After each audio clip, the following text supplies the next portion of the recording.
Afternoon shopping at Westfield Century City Mall was supposed to be a celebration, not the backdrop for a brutal assault.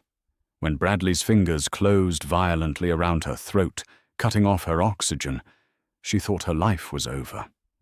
She had no idea the most feared man in the city was standing just 30 feet away watching her every move.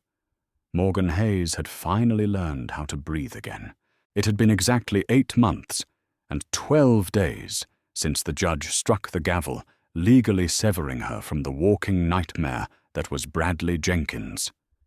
8 months of waking up in a tiny, cramped apartment in the San Fernando Valley instead of the sprawling suburban house that had served as her personal prison. 8 months of slowly, painstakingly piecing together a shattered self-esteem.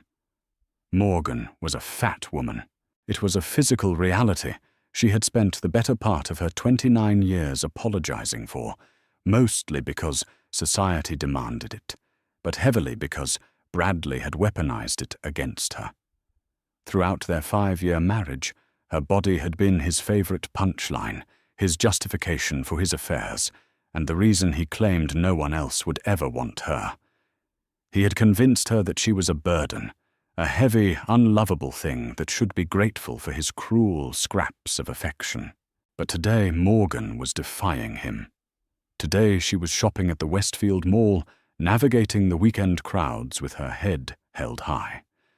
She had just landed a promotion as a senior financial analyst at a reputable logistics firm, and she was buying a dress to celebrate. Not a baggy black tunic meant to hide her curves, but a tailored emerald green wrap dress that hugged her heavy breasts, accentuated her waist, and flowed beautifully over her wide hips and thick thighs. She caught her reflection in the glass storefront of a high-end boutique.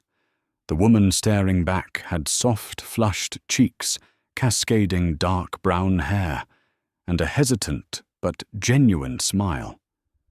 For the first time in a decade, she felt beautiful. What Morgan didn't know was that she wasn't the only one who thought so. 3 stories up, seated at a private table on the terrace of Il Cielo, an exclusive Italian restaurant he quietly owned, Casey Moretti was watching her. Casey was not a man who casually people-watched. As the ruthless, undisputed head of the Moretti Syndicate, a sprawling criminal empire disguised as a legitimate international shipping conglomerate, his time was measured in millions of dollars and human lives.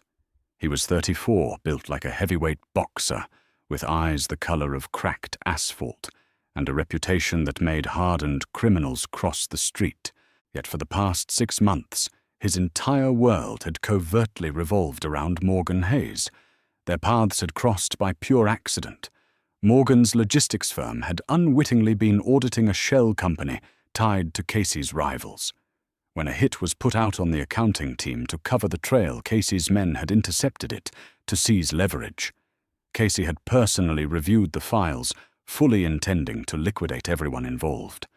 But then he saw her security footage. He watched this soft, beautiful, terrified woman stay late every night, rubbing her tired eyes, quietly eating a pastry at her desk, utterly unaware of the blood-soaked underworld brushing against her spreadsheets. He had started having her watched to ensure she wasn't a threat, but surveillance quickly twisted into an obsession. He learned about Bradley. He read the police reports Morgan had been too terrified to file, buried by Bradley's wealthy, well-connected family. He learned how her ex-husband had broken her down. Casey, a man who dealt in violence every single day, found himself violently enraged by the idea of anyone laying a hand on Morgan. "Boss!" A low voice interrupted Casey's thoughts. It was Leo, his heavily scarred enforcer, standing at a respectful distance. "She just bought the green dress." Casey's lips twitched into a faint, dangerous smile, his eyes never leaving the distant figure of Morgan on the ground floor. "Good. It suits her. Have Vincent pull the car around to the valet. She'll be leaving soon, and I want to ensure she gets home safely." "Yes, sir." Leo hesitated, tapping his earpiece. "Boss, We have a complication. West entrance. Bradley Jenkins just walked into the mall. Casey's jaw clenched so hard, a muscle ticked visibly in his cheek. The temperature on the sunlit terrace seemed to instantly drop. What is that piece of filth doing here? Looks like he tracked her phone, or maybe someone tipped him off. Our intel says he's in deep with the Russian books. Over 200 grand in debt. He's been trying to corner her for weeks, to force her to sign over the equity from the divorce settlement he hid. Casey stood up, tossing a $100 bill onto the table. His tailored charcoal suit shifted over broad, heavily muscled shoulders.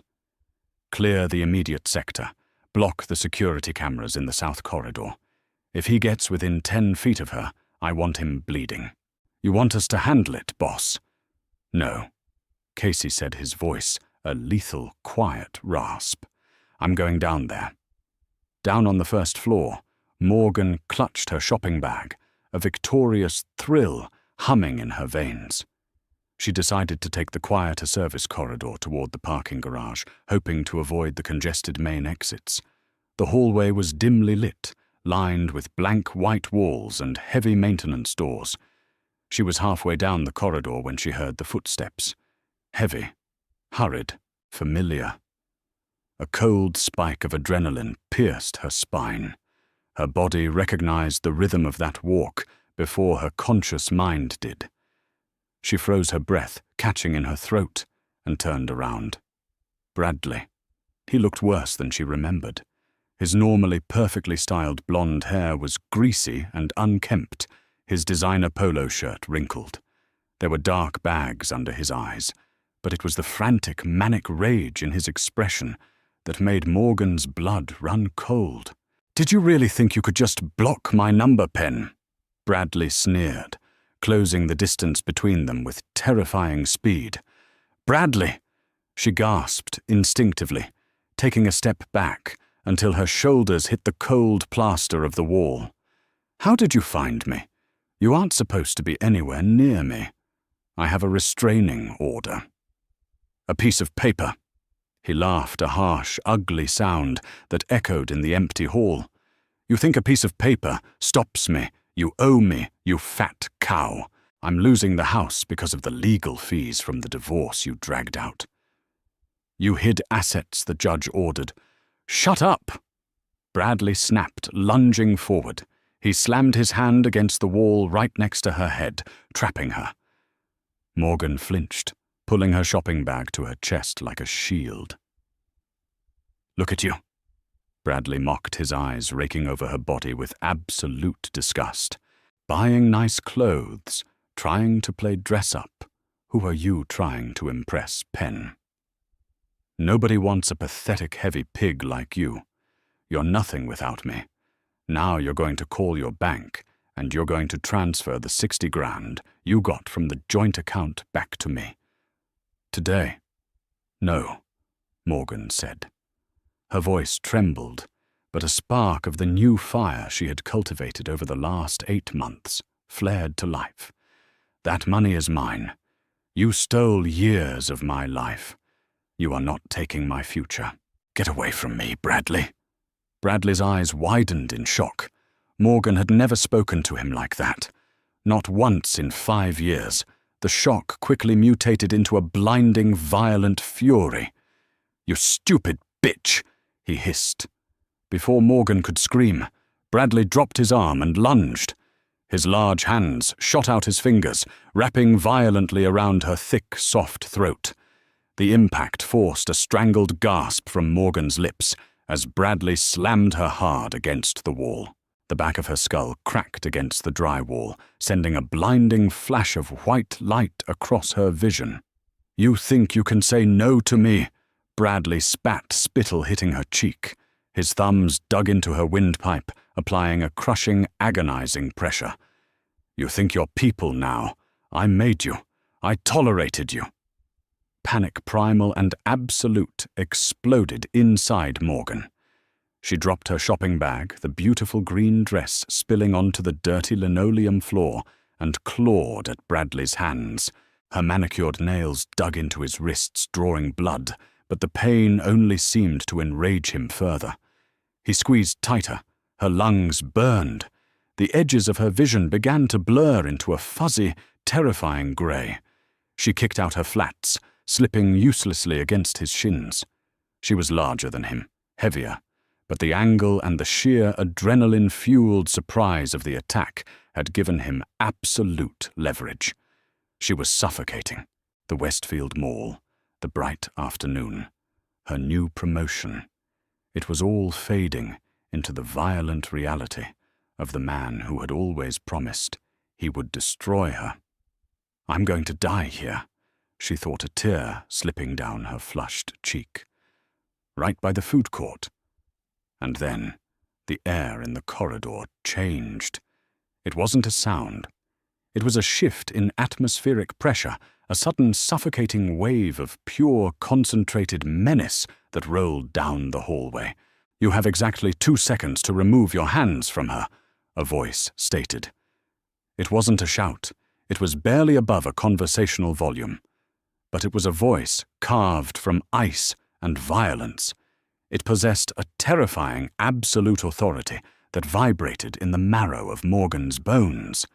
Bradley froze his grip, loosening, just a fraction enough for Morgan to suck in a ragged, desperate lungful of air. He turned his head, irritated at the interruption. "Back off, buddy. This is private business with my why." Bradley never finished his sentence. From her blurred peripheral vision, Morgan saw a blur of charcoal wool and a flash of a heavy silver watch. Casey Moretti didn't punch Bradley. Punching was for bar brawls. Casey stepped into Bradley's space with lethal precision, his massive hand shooting out to grip Bradley's forearm. With a sickening wet crack that echoed down the hallway like a gunshot, Casey snapped Bradley's arm at the elbow, bending it backward in a direction nature never intended. Bradley shrieked a high, reedy sound of absolute agony. He stumbled back, releasing Morgan completely. She collapsed against the wall, sliding down to the floor, coughing violently and clutching her bruised throat.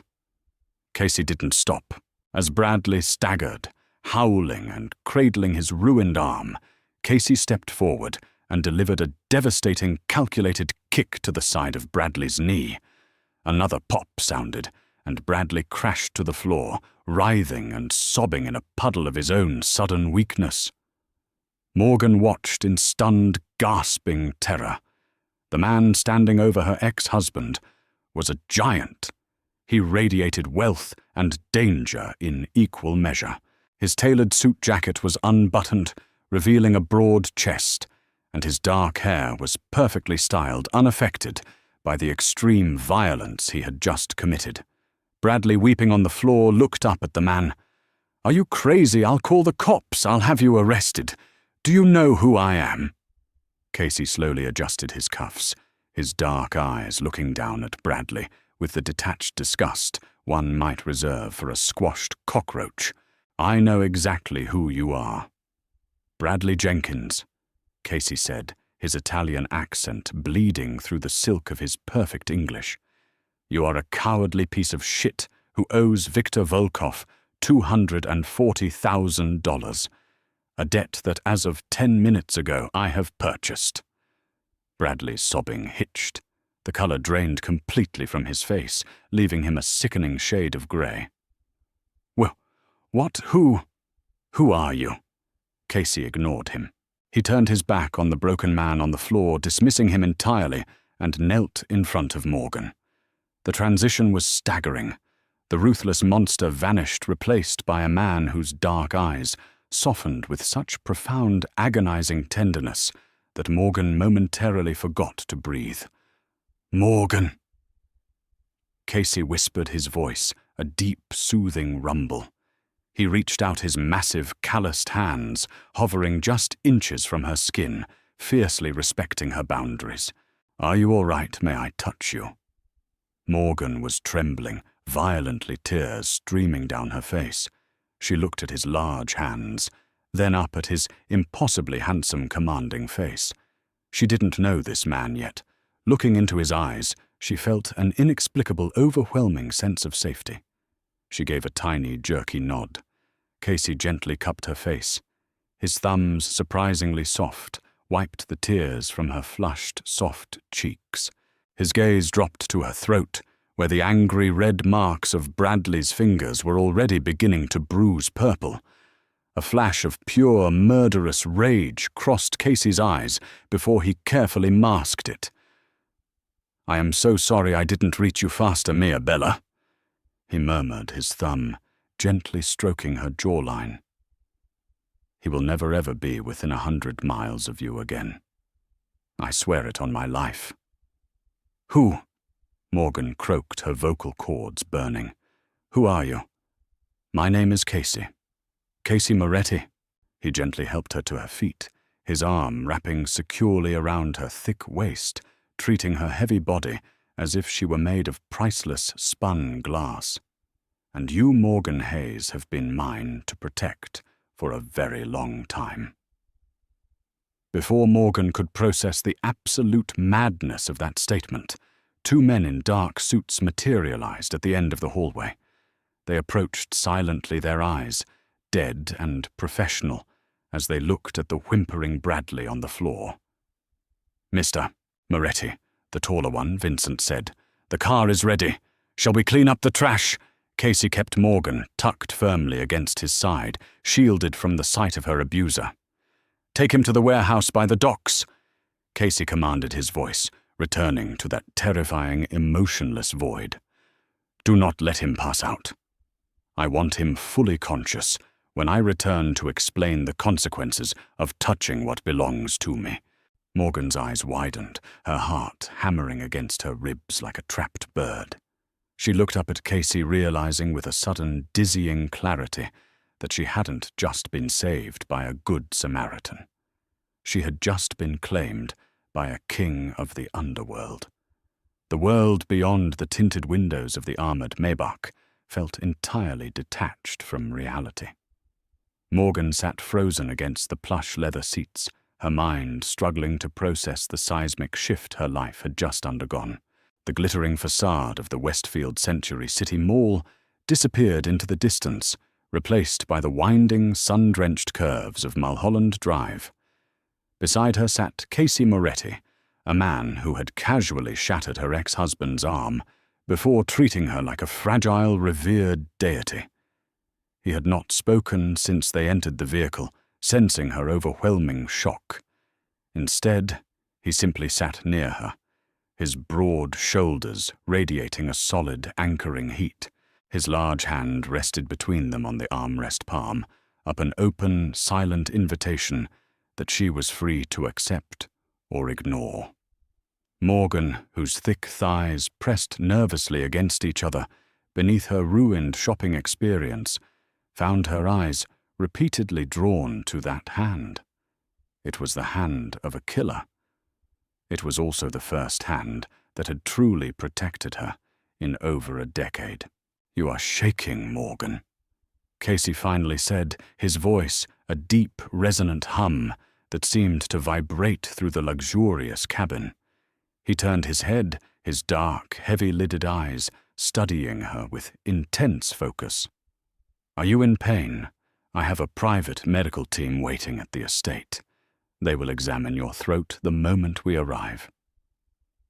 I don't understand," Morgan whispered, her voice still raspy from the assault. She instinctively reached up her soft, plump fingers, brushing the tender, darkening bruises on her neck. "Why me? Why were you watching me? You run a syndicate. You are a mafia boss." Casey did not flinch at the accusation. He did not offer empty platitudes or deny the dark reality of his existence. He shifted, turning his massive frame fully toward her. "I am exactly what you think I am," Casey stated calmly, his Italian accent wrapping around the harsh truth.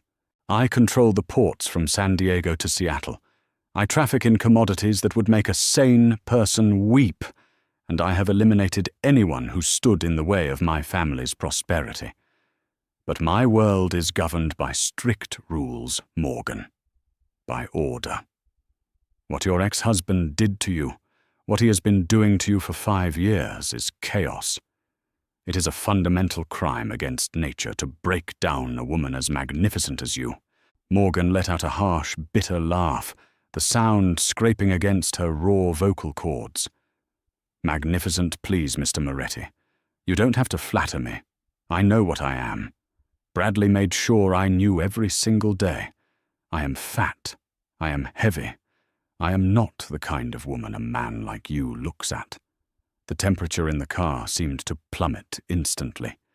Casey's jaw locked, a terrifying tempest brewing in his dark eyes. For a split second, Morgan feared she had angered him, but then his hand moved. He didn't grab her. He gently, deliberately placed his large palm over her knee, his thumb stroking the curve of her thick thigh through the fabric of her skirt. Do not ever repeat the poison that worthless worm poured into your ears. Casey growled, his voice vibrating with a dangerous protective possessiveness. Bradley Jenkins is a weak, pathetic boy who was terrified of a woman who took up space. He wanted a ghost he could control, not a goddess who could overshadow him.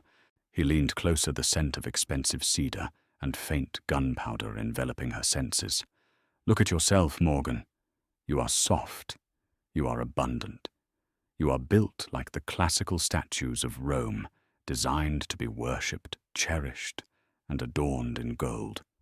Your curves are a privilege to witness. The fact that he made you feel ashamed of your body is a crime I plan to punish him for extensively. Tears welled in Morgan's eyes, hot and overwhelming. No one had ever spoken about her body like this. The societal conditioning, the endless diets, the cruel remarks from Bradley, it all momentarily shattered against the undeniable burning sincerity in Casey's gaze. He looked at her, not with pity, but with a ravenous, reverent hunger.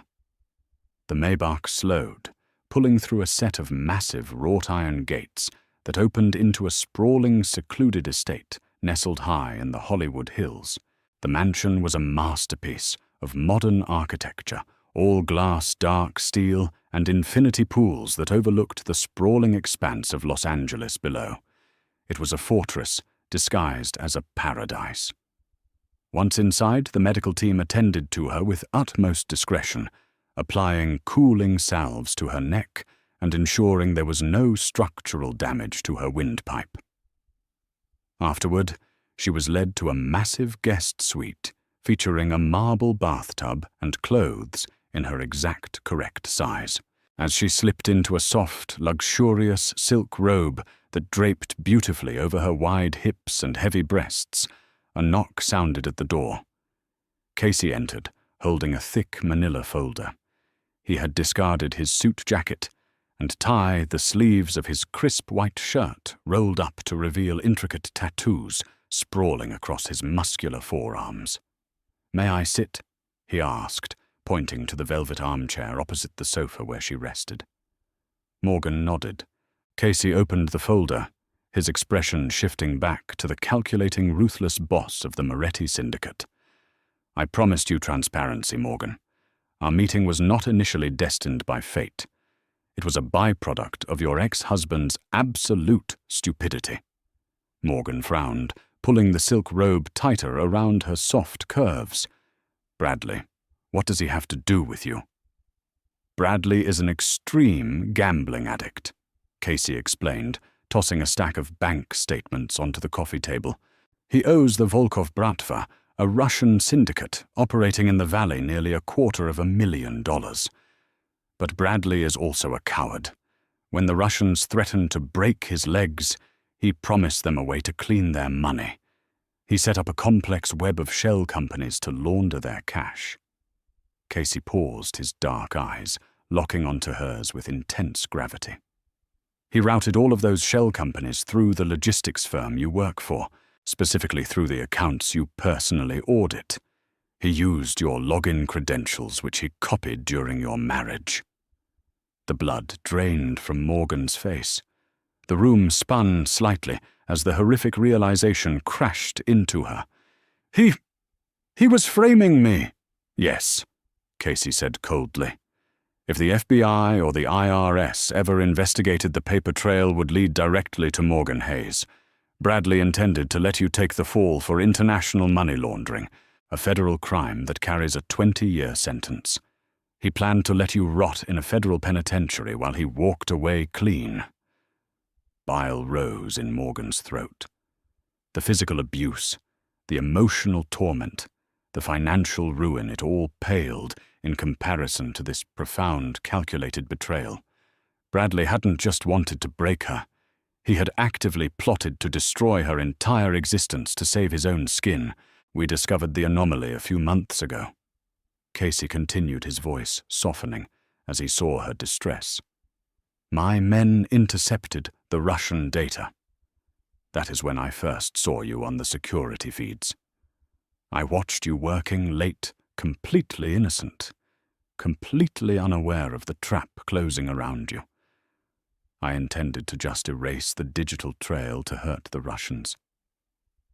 But then, I couldn't stop watching you. I saw the sadness in your eyes. I dug into your life. I saw what he did to you. Casey stood up, crossing the distance between them. He knelt before the sofa, his massive hands gently taking her trembling, plump hands into his. I have already dismantled the shell companies. Casey stated, his thumbs rubbing soothing circles over her knuckles. The federal trail is completely erased. You are entirely safe from the law. But the Russians were still hunting Bradley for their money, and Bradley came hunting you today to steal your divorce settlement to pay them. He said he was losing the house. Morgan whispered, the puzzle pieces finally snapping together. He has lost everything, Casey corrected, a terrifying dark smirk playing on his lips. Because I bought his debt from the Volkovs this morning. Bradley Jenkins does not owe the Russians anymore. He owes me. The silence in the opulent suite was deafening. Morgan stared down at the terrifying, magnificent man kneeling before her. Casey Moretti held the power of life and death in his hands, and he had just weaponized his entire empire to protect her. What are you going to do to him? She asked, her voice steadying.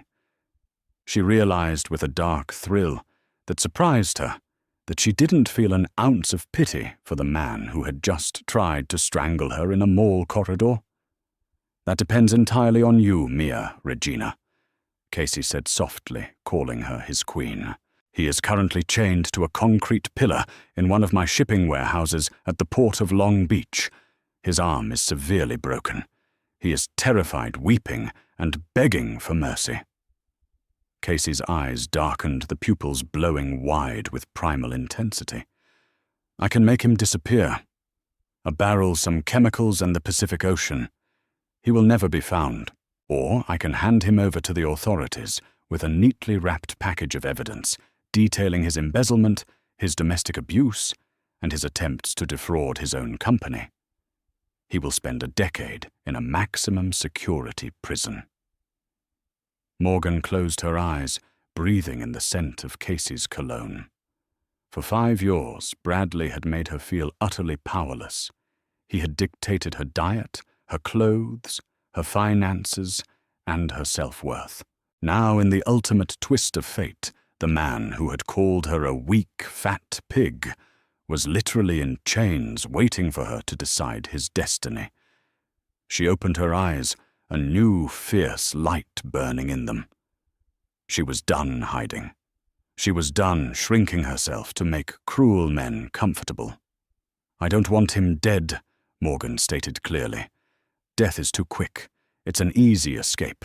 I want him in prison. I want him to lose his designer clothes, his country club memberships, and his wealthy friends. I want him locked in a tiny cell knowing that the woman he tried to destroy is the one who put him there. A slow, brilliant, genuinely awe-struck smile spread across Casey's face. He brought her hands to his lips, pressing a fervent, worshipful kiss to her knuckles. "As you wish, my brilliant, beautiful girl," Casey murmured against her skin. "I will have my lawyers deliver the evidence to the district attorney anonymously tonight. Bradley Jenkins will be arrested by dawn." He slowly stood up, pulling her up with him. Morgan's soft, heavy body collided gently against his hard, muscular frame. She didn't shrink back.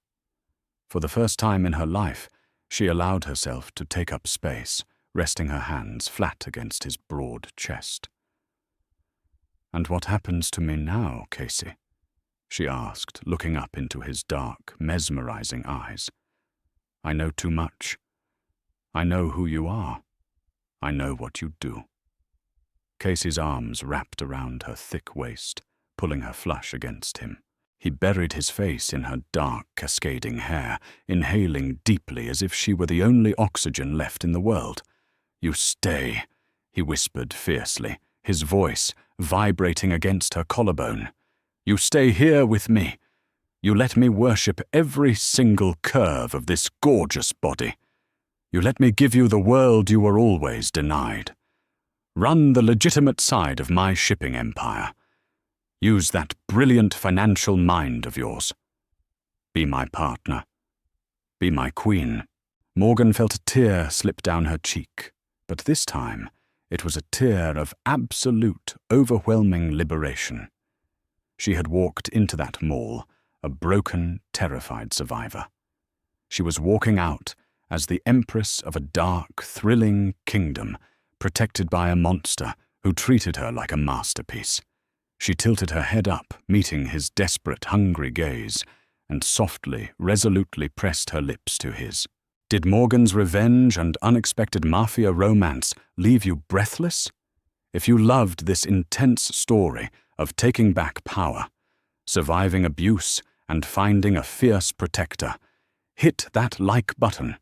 Please do not forget to share this video with fellow drama lovers, and subscribe to our channel for more thrilling, real-life inspired romance stories.